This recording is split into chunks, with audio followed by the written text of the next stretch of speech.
let me love you. Hey you guys, it's Midnight here, back from the video, and today we're going to do the first impressions of the 2024 Thai BL's The HeartKiller.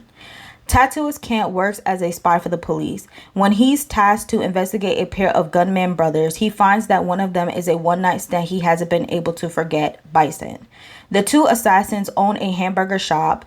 Kant goes there and focuses his efforts on charming Bison into giving up information.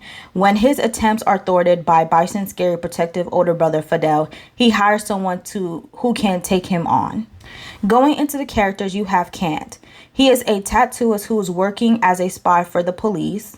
Next is Bison. He owns a hamburger shop with his brother Fadel and works for his mother Lily as a hitman. He also has a one-night stand with Kant, who is spying on him.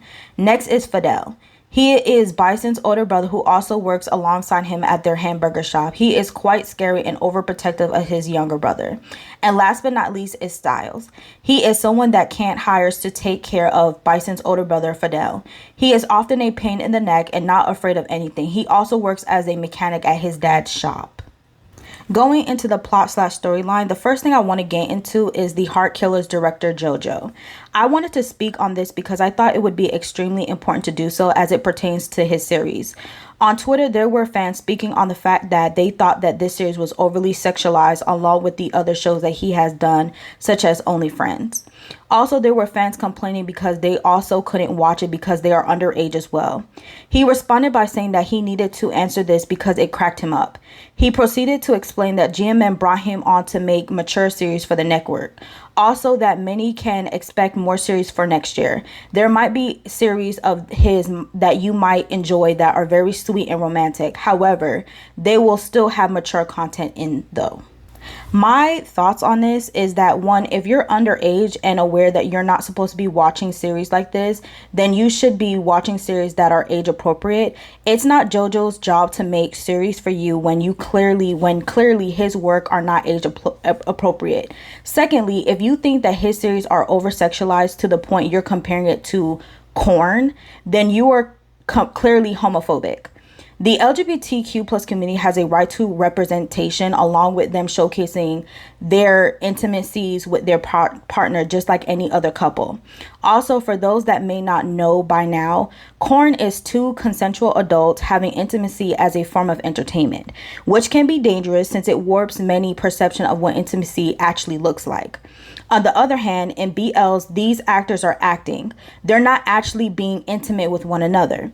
They have a coach on set that helps them with those mature scenes so that they can convey the scenes properly.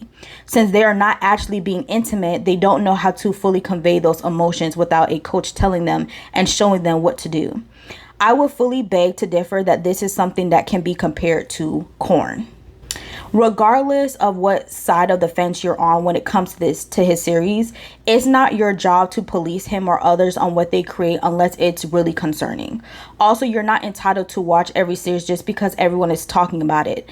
Again, if you don't like his series, then don't watch and find something that you enjoy. Next is the concept. This reminds me of Jack and Joker all over again. However, it has a twist to it with both Kent and Styles dating hitmen who are supposed to be their enemies. However, they have managed to fall in love with them.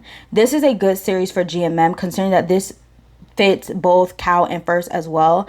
I can't wait to see what JoJo has in store for next year, considering I love the suspense that the HeartKillers have when it comes down to both couples. I'm excited to see what is going to happen once both Bison and Fadel finds out the truth about who Kent and Styles are. And last but not least is the character development. So far, I feel like Bison out of him and Fadel is the scary one out of the both of them. I enjoy when writers write characters to appear one way, but they're completely different, or they are on the extreme side of the spectrum. Bison comes off too easy for a hitman. However, I do sense that he can be dangerous when crossed. This reminds me of the idea that quiet people are actually mysterious because they are quiet, not loud, and make them hard to read. I feel as though that is Bison, considering how obviously scary Fadel is, since Kant is obviously scared of him. Also, the way that Bison is into BDSM, which is something that I was definitely caught off guard by. In conclusions, I'm excited for the climax of the series and seeing how everything ends. Also, I wish JoJo the best, even though he found everything to be funny. I just want creators, whether it be directors or writers, to be able to create their own stories and express themselves safely without pushing back, as long as it's appropriate. If you like this video, please give a thumbs up and please do subscribe, and please hit that bell notification for more uploads from me.